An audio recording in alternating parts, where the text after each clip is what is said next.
महंगाई के इस दौर में जब हर चीज के दाम लगातार बढ़ रहे हैं, तब अगर कोई कंपनी ये ऐलान करे कि वो अपने 700 से ज्यादा प्रोडक्ट्स की कीमतें घटा रही है, तो क्या आप यकीन करेंगे? जी हाँ, देश के सबसे बड़े डेयरी ब्रांड अमूल ने उपभोक्ताओं को एक बड़ा तोहफा दिया है। ये सिर्फ एक खबर नहीं है, बल्कि एक ऐसा फैसला है जो भारत के उपभोक्ता बाजार में एक नई क्रांति ला सकता है। लेकिन सवाल ये है कि इस कदम के पीछे की असली वजह क्या है?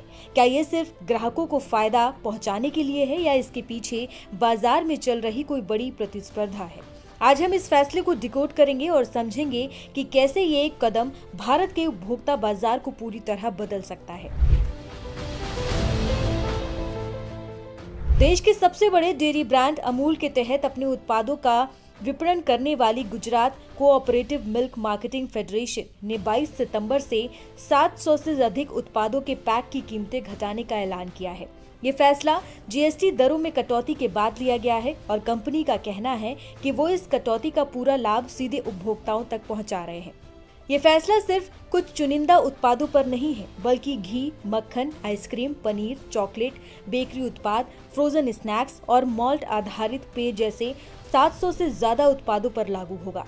ये एक बहुत बड़ा कदम है जिसका सीधा असर देश के लाखों उपभोक्ताओं पर पड़ेगा।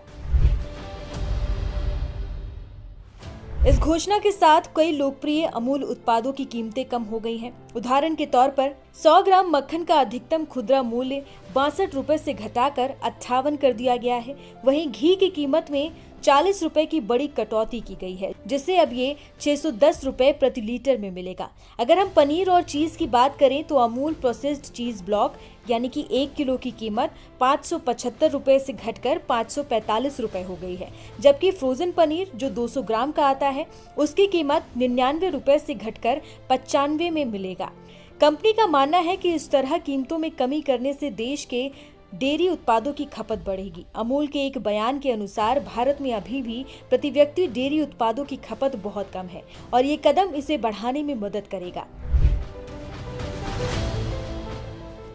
अमूल ने ये फैसला ऐसे समय में लिया है जब बाजार में एक नई प्रतिस्पर्धा देखने को मिल रही है। अमूल से ठीक पहले मदर डेयरी ने भी अपने उत्पादों की कीमतें घटाने का ऐलान किया था।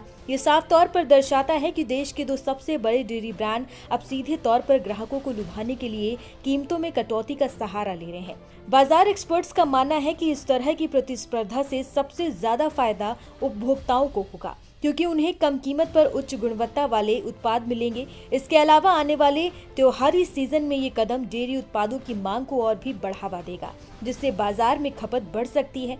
ये दिखाता है कि कैसे जीएसटी कटौती का फायदा सिर्फ कंपनियों तक सीमित नहीं रहा, बल्कि ये सीधे ग्राहकों की जेब तक पहुंचा है।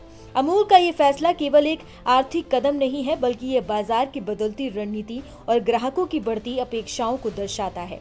ये दिखाता है कि कैसे एक स्वस्थ प्रतिस्पर्धा से न केवल कंपनियों को फायदा होता है, बल्कि उपभोक्ताओं को भी राहत मिलती है। ये कदम अन्य क्षेत्रों की कंपनियों को भी ऐसा करने के लिए प्रेरित कर सकता है, जिससे पूरे देश में वस्तुओं की कीमतें कम हो सकती हैं। सवाल ये है कि क्या ये कीमतों की जंग यही रुकेगी या ये पूरे डेयरी बाजार में फैल जाएगी, जिससे ग्राहकों को और भी ज्यादा फायदा होगा? क्या आने वाले समय में हमें और भी कंपनियों से ऐसे ही ऐलान सुनने को मिलेंगे?